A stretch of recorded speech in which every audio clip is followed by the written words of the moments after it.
Recently, I've begun wondering about myself. Where exactly in the multiverse have I been? What exactly was my mission when I traveled here from another dimension? And I think that I found an answer.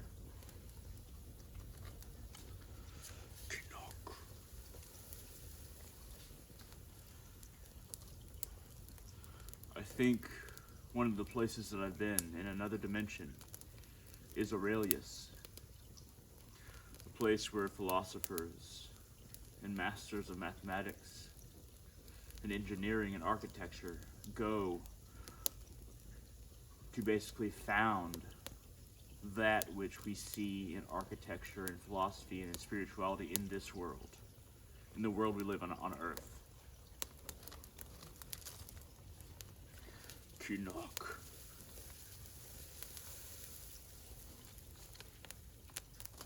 Now, the book that really hit something within myself that has never been hit before is The Voice of Hermes.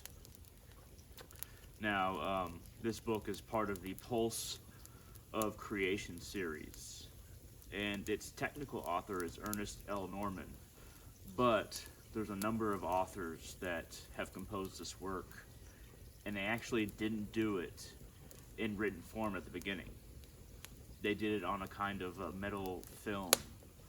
But when I read this book, I feel the genius in it.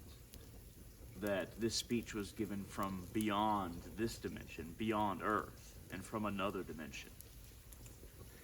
Now it talks about Aurelius and the temples to gods that we know very well, being very prominent there, being at the center of a lot of their cityscape, whether it be the Temple of Apollo, Pericles, and those are two Greek names, but there's also other temples to gods that are in the east.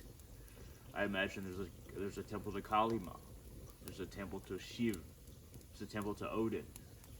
The book doesn't signify different spiritual systems or religions as being separate in essence, but just being separate in expression. Shinnok.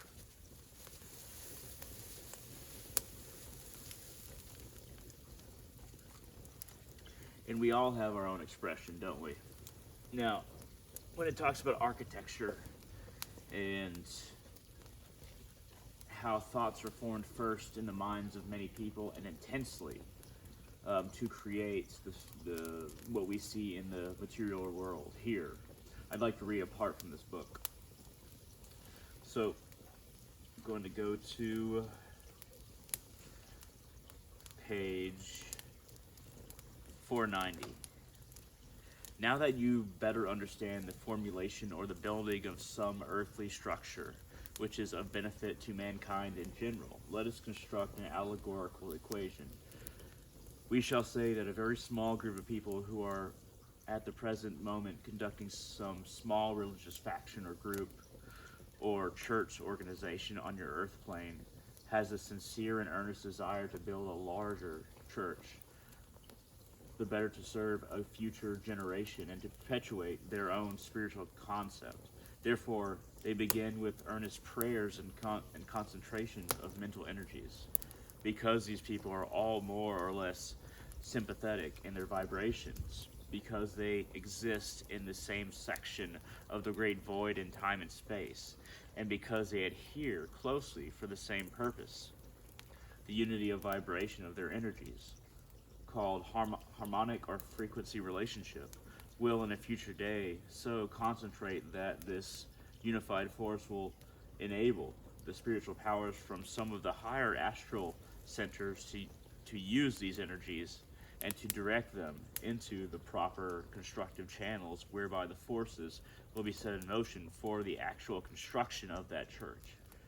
However, usually the energies in the spiritual dimensions will actually assume the exact configuration of the earth church in the spiritual world before it is ever built in the material world.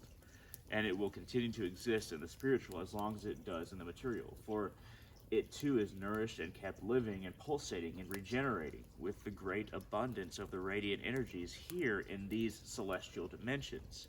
That is the reason for so many of these very beautiful buildings that you see here about you, which seem to be somewhat connected with the more recent periods of history of your Earth planet. There are other reasons, too, for the existence of these beautiful celestial mansions, for they have been conceived with the futuristic ideas of the Logi, or lords, who were the controlling and dominating minds in conceiving these celestial dimensions for the service of the lower orders of mankind. There is also another way in which a group of people may construct a church. We shall say that in several of the astral worlds will be large groups of people of the astral worlds, large groups of people who will be vibrating in sympathetic union with each other. Even though they may be consciously unaware of each other's existence, yet their energies or the propagation of their mind forces are likewise gathered together. Consequently, at some future day, many of these people will reincarnate into the earth plane dimension or into some similar plane, and using the constructive energies of that celestial church, which they have previously conceived in their mind, they will construct this church in their own relative dimension. Do not confine your concept to churches, however.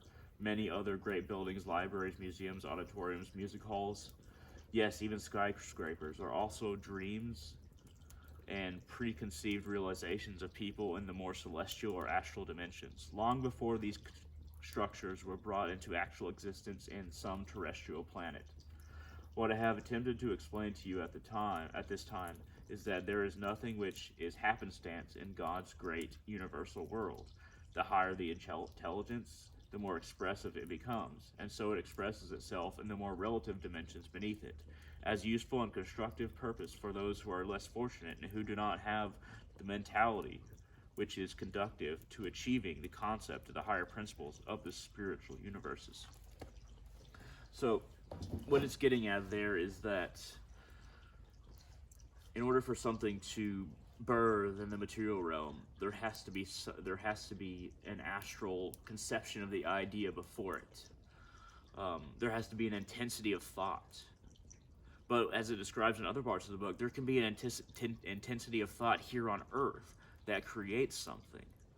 The production of material construction is an afterthought compared to the conception and intensity of the thought that it takes to make that thing outright. And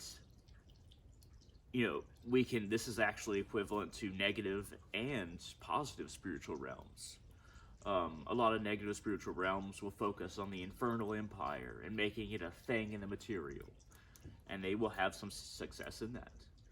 A lot of religious people who are very dogmatic and violent on this world will conceive of their victories in battle and punishing those who don't believe like them, and they will achieve, if it's intense enough, they will achieve a certain level of enactment of that, a certain level, because of the intensity of thought. But like Hitler was defeated, there was enough good people with the intensity of thought to combat that it did not come to complete and more permanent fruition for a long period of time.